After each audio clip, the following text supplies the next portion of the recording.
In just the past 1 year, Turkey has used various platforms to raise the issue of Jammu and Kashmir.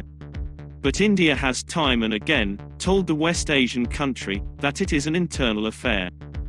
Turkey's President, Recep Tayyip Erdogan, who is vying for the leadership of Islamic nations, brought up the Kashmir issue again at the UN General Assembly on Tuesday, calling it a burning issue.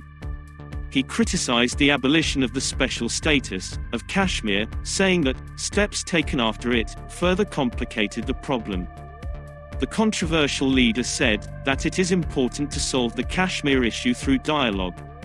He is in favor of solving this issue within the framework of the United Nations resolutions, especially in line with the expectations of the people of Kashmir.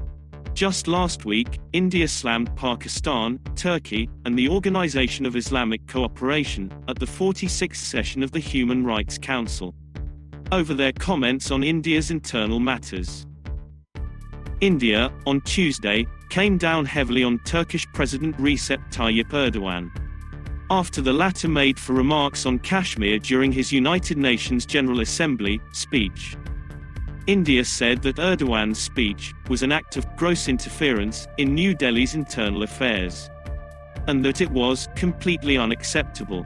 India's Ministry of External Affairs spokesperson said, Turkey should learn to respect the sovereignty of other nations and reflect on its own policies more deeply. T.S. Tirumurti, India's permanent representative to the UN, dismissed Erdogan's comments as completely unacceptable and tantamounts to gross interference in India's internal affairs. The Turkish president, a close ally of Pakistan, was among the few countries to raise the Kashmir issue at last year's UN General Assembly session. He subsequently also raised it during a visit to Pakistan in February. Despite India's warning that such comments would have an adverse effect on bilateral ties, India had made a strong démarche with the Turkish government on Erdogan's remarks on Jammu and Kashmir in Islamabad. These remarks reflect neither an understanding of history nor of the conduct of diplomacy.